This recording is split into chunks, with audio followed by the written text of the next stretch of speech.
Climate change, a very loaded term and a very complicated topic, but what does it mean for you? My name is McCaleb Doyle. I'm a senior at Bishop Kelley High School and a Brother Bernadine scholar. Brother Bernadine is a rigorous academic program with numerous student requirements, such as a certain number of honors and AP classes and extra tutoring hours to be completed. One of these requirements is a research paper that is done over the summer before junior year. The topic I chose was international climate policy. Thrilling, I know. But I've always been interested in climate change because I know that it's a big issue that affects my generation in particular. Writing that paper opened my eyes to how much work needs to be done on climate change, especially in the international community and with cooperation between countries. But it's easy to be overwhelmed by thinking of climate change as an insurmountable global issue, and our brains tend to just turn off the subject when we think about it solely as a worldwide problem. Climate change affects us here at home as well, in different ways than you might expect. Climate change is happening, much of it primarily caused by humans. While there have been shifts in climate in the past due to natural sources, the so-called Little Ice Age of the Middle Ages comes to mind. This time is vastly different. Typical natural processes are either too slow, short-lived, or inconsistent with the warming that is occurring worldwide. We know that carbon dioxide levels are closely correlated with global temperature. It is nearly the absolute consensus of the scientific community that climate change is happening and it is human-caused. Climate models have been proven as accurate time and again, and we have had a general understanding of climate change and its causes since the 1970s. There's no longer debate about climate change in the scientific community. They merely pose a question. Are we willing to act? Climate change doesn't merely mean everywhere is getting warmer all the time. Rather, it is a general term for the extremely complex effects of a global average temperature increase and the overlapping systems that contribute to our global climate system. One of the strongest effects of climate change that will be touched upon later in the video is increased precipitation as a result of increased evaporation in the oceans. It exacerbates extreme weather, including cold weather events, because of precipitation systems intensify to be the effects of climate change. Aside from this, temperatures are indeed increasing. Winter temperatures in Oklahoma are a prime example of this. They have been almost entirely above average for the past 30 years. Another effect that will be expanded further is the idea of extreme extremes. Extreme weather events, when they occur, are even worse than they have been in the past. One last thing to note is that climate change is not an issue in the distant future. It is happening now, and it is only going to get worse. It's going to get worse anyway, and if we don't take meaningful action, the effects will be disastrous. In trying to further understand climate change, especially its effects on my home state of Oklahoma, and specifically northeastern Oklahoma, I interviewed two climatologists, Mark Schaefer and Gary McManus. Schaefer was the first to respond, and he works at the Southern Climate Planning Program under the Oklahoma Climatological Survey, or OKCS.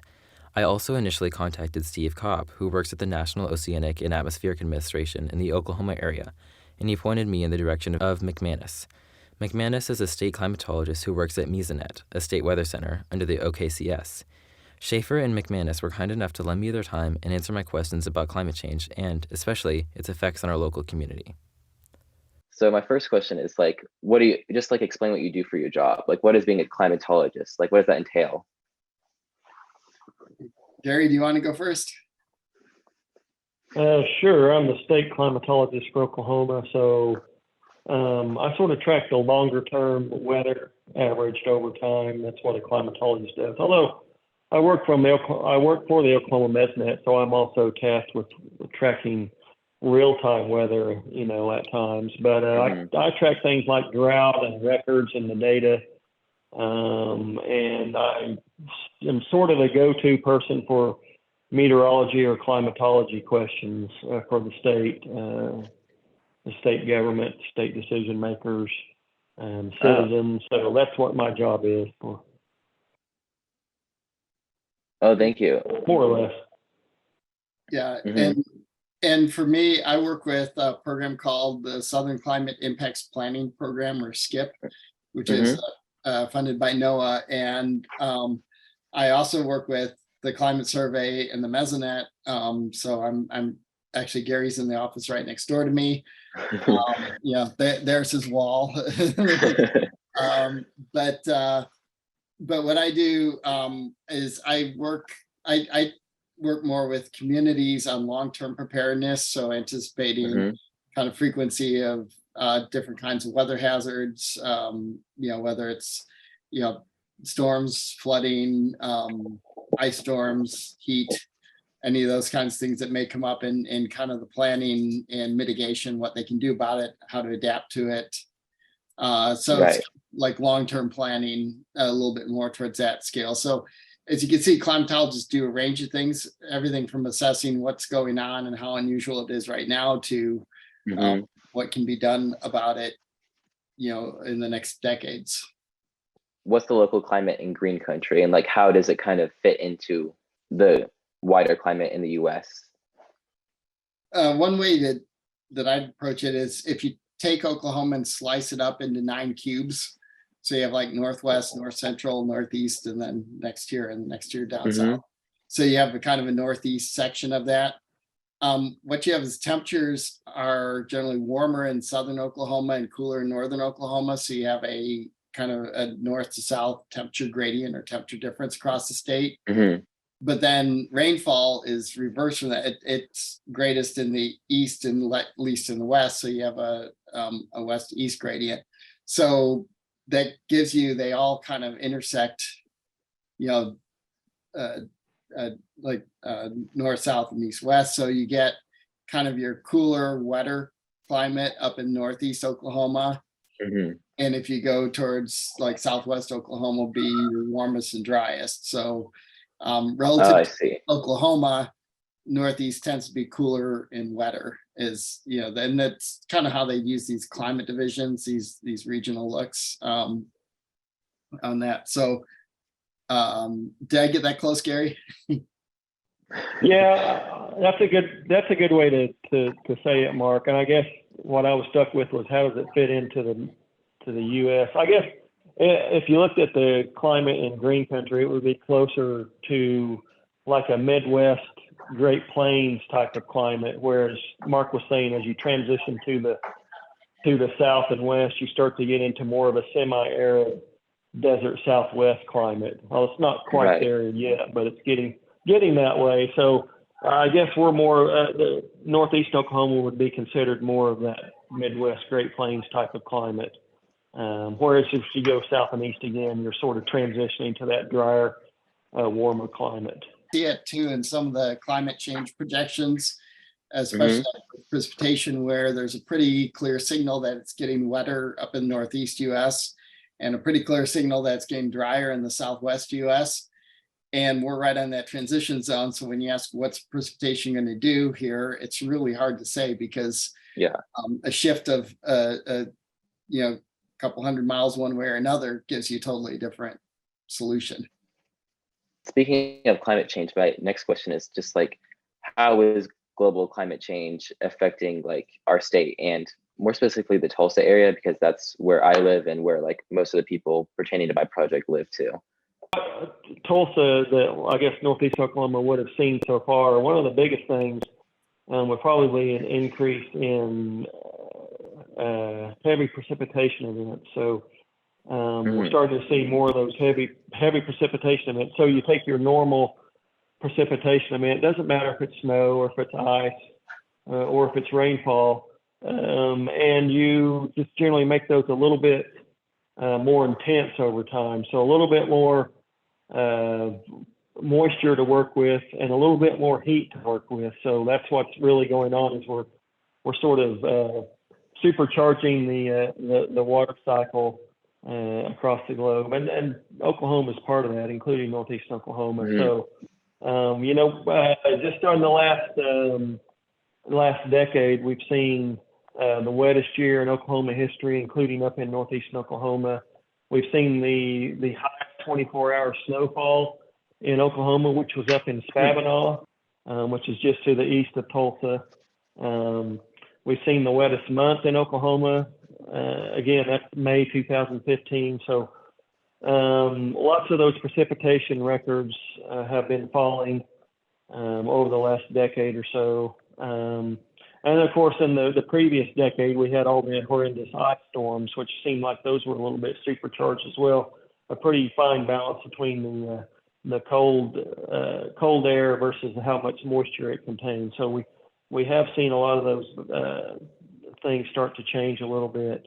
And then I guess, Mark, the other main thing for Oklahoma would be the increasing overnight temperatures, especially during the winter months where we don't get as cold at night, but especially in the winter. So that affects many things, but those are the two main things I can remember just off the top of my head. Yeah. Right.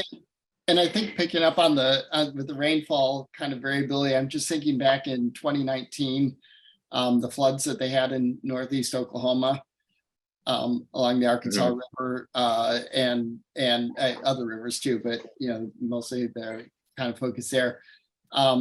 We're seeing years like that, but then we also see big drought years. So this kind of I can't remember what Jeff Becerra's work was calling it. It was like you go from one dipole. Yeah. Okay. Yeah. Climate dipoles, or where you go from one end to the one dipole or one pole to the other. Just switch back and forth between drought and flood, and that the frequency of those year-to-year changes from one end to the other is increasing in the southern plains. Not so much in the northern plains or high plains, but in southern plains, that includes Tulsa. So it's kind of like the probability of getting a dry year or a wet year goes up. Well, the probability of a normal year kind of decreases. So this is temperature trends that we have on the Oklahoma Climate Survey website. And these dots are the individual the average temperature for the year, each individual year. And then there's a 5-year running average with the smooth average. So periods that we see these reds, that shows it was above normal consistently, and then blues are below normal. And you can see kind of a lot of this up and down through our history. We've recently, it's been a while statewide since we've had a cool year. It's just that 2011, you can see just how much we beat the previous hottest summer in Oklahoma by, and it was by several degrees, which is all the other extremes are within, like a fraction of a degree of each other. So that extreme was so extreme that it was sort of an extreme, right? So that's something that we've been seeing over the last 10, 15 years, or when we beat these records, we absolutely blow them out of the water. Take a look at December, and you can see. So this is another thing about how the extreme. So look at how December 2021 was not only the warmest December on record for Oklahoma, it was warmer by more than 5 degrees than any other December on record. And so if you look at that and you try and attribute that to just variability, well, it's almost impossible to not have some facet of climate change involved in that extreme of an extreme. So about climate resiliency, which I've read about in some articles and like seen in some videos about climate change. And so it's like kind of talking about where climate resiliency lies in like the US. And so I was wondering like how climate resilient do you think Oklahoma is? In general, in general, we lag quite a bit. The areas that really have worked most on climate resilience are going to be coastal areas, because sea level rise is one of the first things that knew about climate change. We knew it was coming, and it's a long momentum to it, that it starts, you can't stop it. So it was more certain than some of these temperature and precipitation patterns. So the coastal areas started working on it a lot more before any of the inland areas did. Most inland areas were just kind of like that. It really wasn't clear what was going to happen. Now, the last decade or so, that's really started to shift, as we've seen, especially flooding events, heavy rain events. We've seen heat waves. Those kinds of things are driving awareness. And as awareness increases, people are more willing to take actions. And in order to take actions, those things cost money. So where does the money come from? You have to do bond issues or raise money from somewhere. So it's kind of hard to get going. And that's kind of where Oklahoma is right now. I think there's a lot more awareness of the challenges that are coming associated with climate change, but we're just getting started on what to do about it. I will say Tulsa has done an amazing job with flood mitigation. I don't know if you're familiar with flood stories, because up through the mid 80s, it was one of the most flood prone locations in the country. And now it has the CRS1 rating, that community rating set, so it's the highest level. I think there's only 2 places in the country that have it. So they have really transformed, with respect to flooding, which was an issue not related to climate change, but it definitely is something they have to consider, because you'll get those really wet years, and it shows it worked in 2019. There wasn't a lot of flooding within Tulsa. And just like generally climate wise, because we're kind of at this transitional area in like the country's climate, does that make us like more susceptible to like noticing the effects of climate change, or like does it make us less susceptible because it's kind of changing as a gradient over the state? Increased our wintertime temperatures, overnight temperatures, 0.3 of a degree per decade over the last 50 years. Well, do we really notice that? But if you have a December that's 10 degrees above normal all of a sudden, and 5 degrees above the previous warmest December, then wow, you really notice that. So that's one of the things about the climate change projections over Oklahoma, is try and keep it fuzzy boundaries. So if you just remember, like with precipitation, southwestern part of the United States starting to get drier, expected to get drier, and warmer. So how far into Oklahoma does that encroach? How does it oscillate at some point in certain areas? So don't take it as a sharp demarcation line.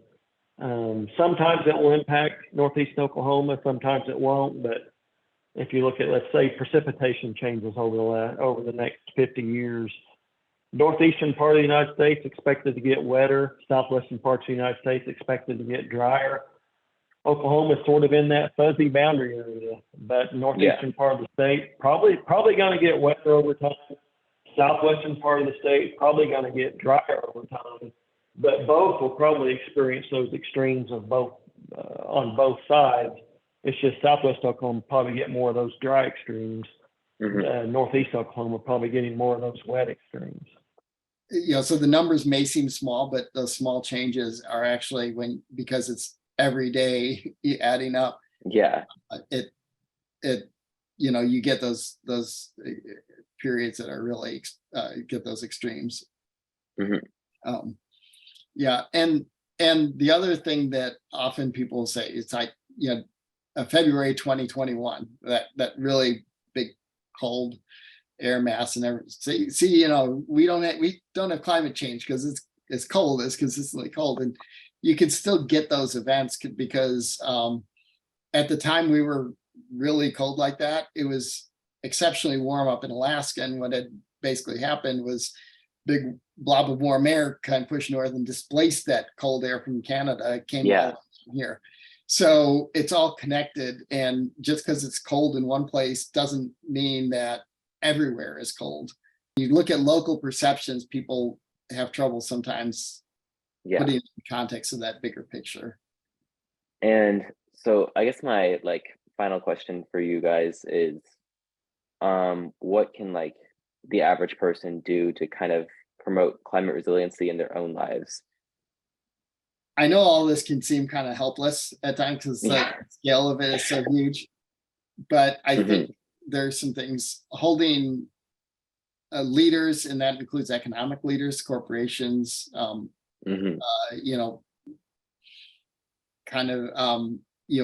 they invest, what they invest in, to try to choose those investments in more sustainable practices, sustainable companies, things like that.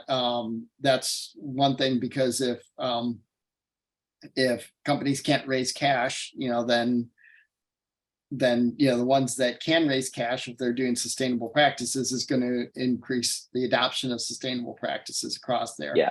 And we've seen even even a lot of companies, shareholders, when you own stock or whatever, you're a shareholder, and you can vote for things that that encourage more climate aware practices, at least. So there are little things that may not seem like, but when enough people add up together, it can force change on some large scale practices. The other thing is renewable energy, choosing to invest in company, or I know that we don't really have a choice. I think you're on PSO, we're on OG&E or whatever, and we can't choose companies, but you can influence their choice to go contract with renewable energy more than, and phase out some of the other things. In our own decisions, fuel efficient vehicles, electric vehicles, just the consumer choices we make, looking at what's the energy efficiency of this, and trying to buy things that are more, because over time the market will, it signals to the market if enough people are doing it, it's like, oh, we've got to get on this. So trying to reduce our footprint, but it really is a global pattern too. So other countries have to do this. So for those who are really inclined, want to get involved in international issues, international organizations that negotiate these things, is can you help the wealthy countries, basically helping the poorer countries transition to things without it being as disruptive? Because if you're in a developing country and you have people who don't have fresh water, and you have food insecurity and things like that, that's going to be their main things. They want to raise the standard of living. And we got here by using fossil fuels. Yeah, so it takes some sacrifice on our part in order to provide the resources to help them kind of leap over that fossil fuel part and go directly to so adoption of technology, things like that. What can we do in terms of climate preparedness? I think awareness of what the risks are and what the risks will be. So when you're purchasing a home or deciding where you're going to live, doing a thorough investigation of what's this going to be like in 30 years or whatever, time horizon you have. Just being informed, I think, is probably the best we can do. There's obviously a lot to be done on the issue of climate change. It's a big issue, and I hope this video showed how it really does affect all of us. Change can be made one step at a time. It can happen at the individual level, and making climate-conscious choices is important. However, it is the most important at the systemic level. You can do things like being involved in climate organizations or contacting local representatives to let them know you care about the issue. But above all, vote if you can and as often as you can. Every election counts, and the best part about living in a democracy is the ability to exercise your vote. I can't vote, and neither can everyone younger than me that will also be growing up in a changing world. It's up to all of us to make sure the world in the future is just as beautiful as the one we live in now. First of all, I just want to give a massive thank you to Mark Schaefer and Gary McManus. Without them, this video would not have been possible, and I'm so grateful to them for lending me their time and expertise for my project. I also want to thank Steve Cobb for pointing me in the right direction in my search for local experts. Additionally, thank you to Miss Bendel for keeping me on track, to Mrs. Hellard for being my teacher mentor in this project, to Mrs. Yannick for giving me input on the script, and many thanks to Coach Hembry for letting me use the school's videography resources. Above all, thank you to you, the viewer. This project is all about informing people about the effects of climate change, and I really appreciate everyone watching, and I hope that you learned something and have a better understanding of climate change. Thank you for watching.